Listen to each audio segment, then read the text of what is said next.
Oi, esse é o canal J Me Ajuda. Produzo meus vídeos aqui segunda, quarta e sexta, 5h30 da tarde, sobre enfermagem, saúde, educação, internet, empreender. Então hoje vamos falar sobre enfermagem. Câmara Técnica Parecer Corem SP número 009-2021 Ementa, competência para aplicação e avaliação de escalas, scores e índices pediátricos na equipe de enfermagem em substituição ao parecer Corem SP 02423 e CT. Enfermeiros, técnicos e auxiliares de enfermagem questionam a quem compete realizar a aplicação e avaliação de escalas da dor. Do fato questiona-se sobre a possibilidade de técnicos e auxiliares de enfermagem aplicarem certas escalas, scores e índices que já são aplicadas por enfermeiros e que são utilizadas na faixa pediátrica, sendo elas: item score pediátrico de alerta precoce de Brighton, BELS, item score de acesso intravenoso difícil, DIVA, item índice de Sevard, item escala de quedas de UMPT-DUMPT, item escala analógico visual, item escala verbal ou numérica, item escala de faces revisada, FPSR, item escala FLAC, item escala de Dorno. Recém-nascido, NIPS, 2. Da fundamentação e análise. Os scores pediátricos de alerta precoce, PELS, são instrumentos que visam identificar precocemente a deterioração clínica de pacientes pediátricos. Ou seja, são escalas que têm como objetivo preparar a equipe quanto à possibilidade de uma criança necessitar cuidados de urgência. Um destes PELS é o Score Pediátrico de Alerta Precoce de Brighton, Brighton Pediatric Early Warning Score BELS, publicado em 2005 por um enfermeiro da Universidade de Brighton. O BELS leva em consideração 3 avaliações: neurológica, cardiovascular e respiratória. A pontuação varia de 0 a 13 pontos, com valores mais altos representando maior risco de deterioração clínica. A parte neurológica do BELS consiste na avaliação do estado de consciência. A parte cardiovascular leva em consideração o tempo de enchimento capilar, a coloração da pele e a frequência cardíaca. A parte respiratória envolve a aferição da frequência respiratória, do uso de musculatura respiratória e do uso de suplementação de oxigênio. Uma avaliação adicional considera o uso de nebulização e a presença de vômito persistente. Miranda et al., 2016. Com base no resultado do BELS, a equipe de saúde pode tomar medidas antecipadas para evitar a ocorrência de eventos adversos graves, como vigilância clínica mais criteriosa ou uso preventivo de intervenções. Chapman, Brocott, Frank, 2010. O score de acesso intravenoso difícil, Difficult Intravenous Access Score DIVA, é um instrumento desenvolvido para quantificar a dificuldade de estabelecer a punção intravenosa periférica em um dado paciente pediátrico. Mais especificamente, o DIVA estima a probabilidade de haver falha na primeira tentativa de estabelecer a punção intravenosa periférica. Ele é composto por 5 variáveis: visibilidade da veia, palpabilidade da veia, idade do paciente, prematuridade do paciente, o fato do paciente ter nascido pré-termo, independentemente da idade atual, e tonalidade da pele do paciente. Cada variável possui um valor numérico, que é somado ao final. Score acima de 4 pontos indica uma chance 50% maior de haver falha na primeira tentativa de punção intravenosa periférica. O score pode ser utilizado para avaliar a necessidade de aplicar estratégias de auxílio à punção que seriam custosas demais para serem realizadas em todos os casos, mas que apresentariam vantagens em casos de punção difícil. Riquier et al., 2011. Pode orientar, também, a convocação de profissionais mais habilidosos para realizar o procedimento, ou a passagem de dispositivos permanentes de acesso. O índice de Sevard é uma escala inspirada pela escala de Apgar e tem como objetivo avaliar a situação de um paciente após o fim de uma anestesia, tanto as que envolvem sedação quanto as que envolvem bloqueio regional, sendo utilizada também na população pediátrica.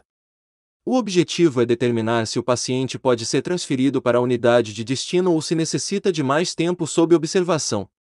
A avaliação deve ser feita imediatamente na chegada à sala de recuperação anestésica, periodicamente até que o paciente tenha condições pela própria escala de ser transferido para a unidade de internação, enfermaria, UTI, etc. Conta com apenas 3 itens e o score varia de 0 a 6. Os itens avaliados são o padrão respiratório, nível de consciência e movimentação voluntária.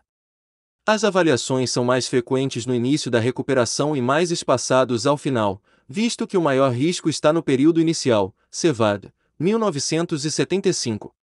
A escala de quedas de UMPT-DUMPT, UMPT-DUMPT Falls Scale, é um instrumento que permite prever o risco de queda de um paciente pediátrico.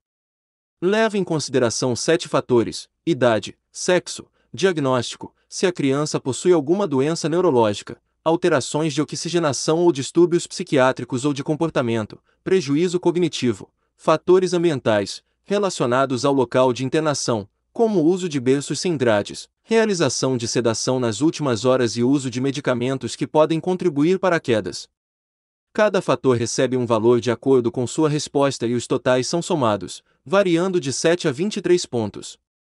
Valores entre 7 e 11 exigem protocolo de baixo risco de queda, que já é realizado para os demais pacientes, enquanto acima de 12 necessitam de protocolo de alto risco, como acompanhamento ao paciente sempre que ele deambular, e o Rodrigues et al., 2009. As escalas de dor têm como objetivo quantificar e avaliar a presença de dor em um paciente e são instrumentos muito utilizados na prática clínica.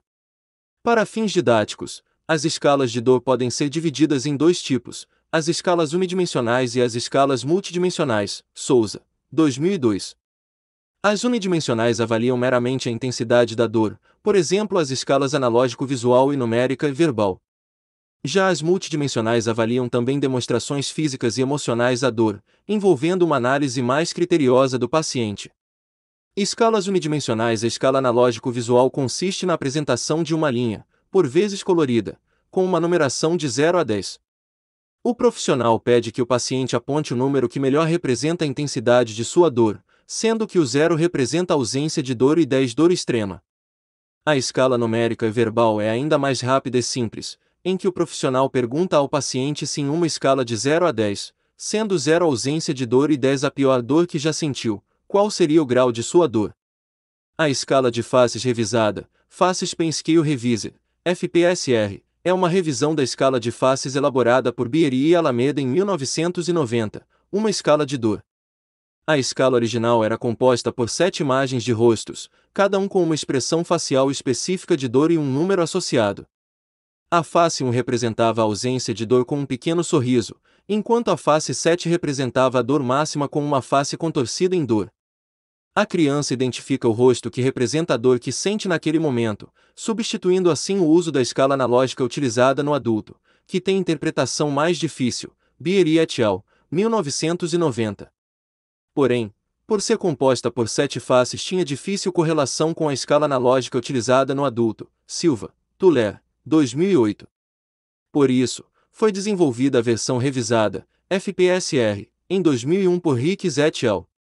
Essa escala é composta por 6 rostos, começando com o 0 e chegando até o 10, só existem números pares, que podem ser transferidos para a escala analógica facilmente, com a qual tem grande validade, Rickes et al., 2001. Funciona da mesma maneira que a original, com a criança escolhendo a face com que identifica a sua dor. Escalas multidimensionais. A escala FLAC, Face, Legs, Activity, CRAI, Consolability, é uma escala de dor projetada para uso em pacientes pediátricos, de 2 meses a 18 anos. Consiste na avaliação dos 5 elementos apresentados em seu nome: expressão facial, movimentação das pernas, agitação, choro e consolabilidade, se é possível confortar a criança. Cada item recebe um valor de 0 a 2, sendo que o valor 10 representa o maior grau de dor, e o 0 a ausência de dor, Silva, Tuller, 2008. É utilizada para interpretar um fenômeno subjetivo, a dor, em uma informação que pode ser transmitida mais eficientemente entre os profissionais da equipe. Também tem como utilidade avaliar a dor em pacientes pequenos demais para relatar a sensação dolorosa. De fato, a escala FLAC demonstrou importante correlação com a dor autorreferida por crianças antes e depois da analgesia por medicação, Silva, Tuller, 2008. Assim, pode ser usada para orientar o uso de analgésicos pela equipe de saúde e avaliar a resposta adequada ao tratamento. Também apresenta boa correlação com a escala de faces revisada, Willis et al., 2003. Outra escala de dor na faixa pediátrica é a escala de dor no recém-nascido, Neonatal Infant Pain Scale NIPS. Desenvolvida em 1993 por Lawrence et al., é aplicada em crianças com até 7 anos de idade. Ela é semelhante à escala FLAC, porém também é validada para uso em neonatos. Avalia 6 parâmetros: expressão facial, choro, grau de relaxamento das pernas, grau de relaxamento dos braços, padrão respiratório e estado de alerta, Lawrence et al., 1993. Cada item recebe uma pontuação de 0 a 1, exceto pelo choro, que varia de 0 a 2. Assim, a escala varia de 0 a 7 pontos, com pontos mais altos representando mais dor. Seu objetivo é avaliar a dor em um paciente que não pode referi-la, servindo como sinal de alerta para condições que gerem desconforto no neonato, mas que não necessariamente podem ser vistas com facilidade pelo profissional da saúde devido às características inerentes a esta faixa etária.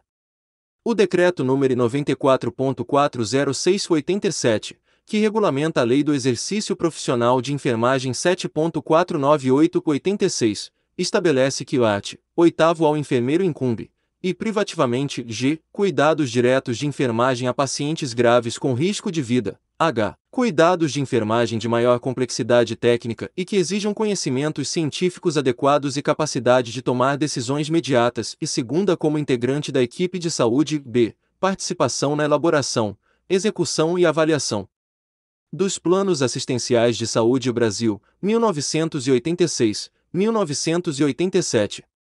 Em relação aos profissionais de nível médio, técnico e auxiliar de enfermagem, a referida lei traz que: art. 12. O técnico de enfermagem exerce atividade de nível médio, envolvendo orientação e acompanhamento do trabalho de enfermagem em grau auxiliar, e participação no planejamento da assistência de enfermagem, cabendo-lhe especialmente, art. 13. O auxiliar de enfermagem exerce atividades de nível médio, de natureza repetitiva, envolvendo serviços auxiliares de enfermagem, sob supervisão, bem como a participação em nível de execução simples, em processo de tratamento, cabendo-lhe especialmente.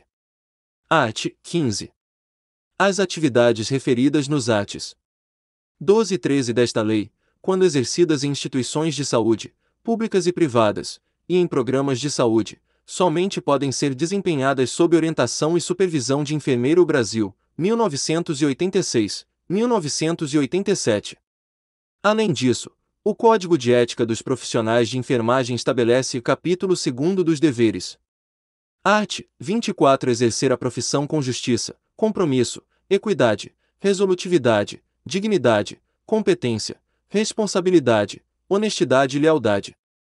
Art. 45. Prestar assistência de enfermagem livre de danos decorrentes de imperícia, negligência ou imprudência.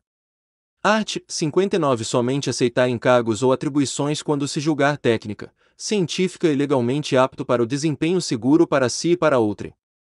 Capítulo 3º das proibições. Art. 62. Executar atividades que não sejam de sua competência técnica, científica, ética e legal ou que não ofereçam segurança ao profissional, à pessoa, à família e à coletividade. O Conselho Federal de Enfermagem, 2017.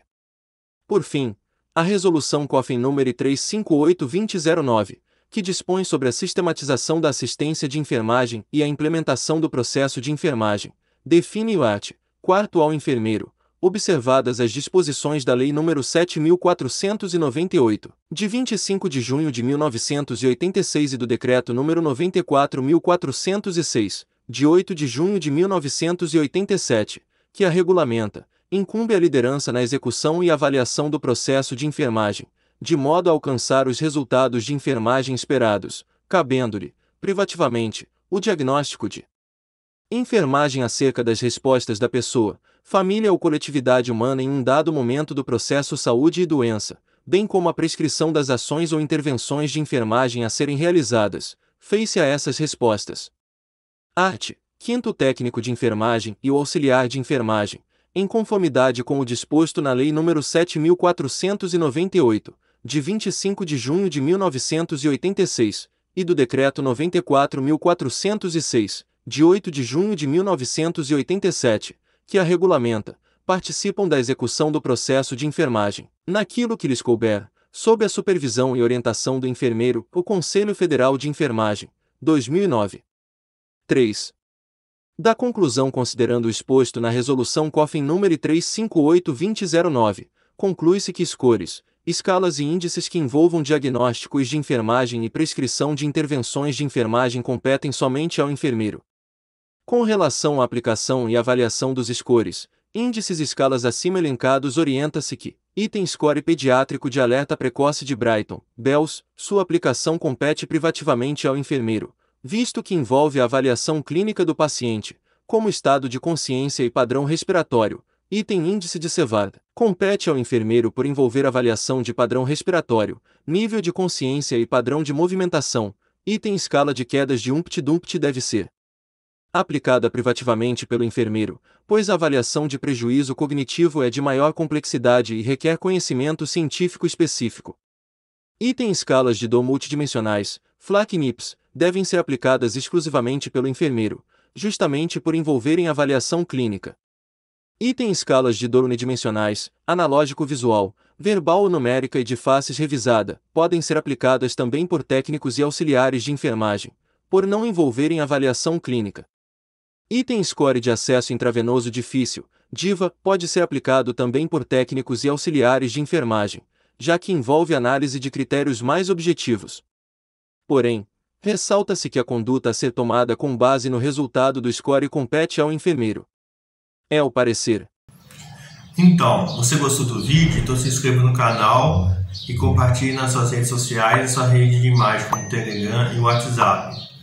E aqui na descrição a gente tem vídeos relacionados, também temos playlist sobre educação, saúde, enfermagem, internet e empreender. Aqui na descrição também temos produtos gratuitos sobre e-book, curso e outros produtos digitais. Aqui embaixo temos o link também para você ser afiliado de 4 e-books. Cada e-book tem 7 bônus, oferecendo 40% de comissão.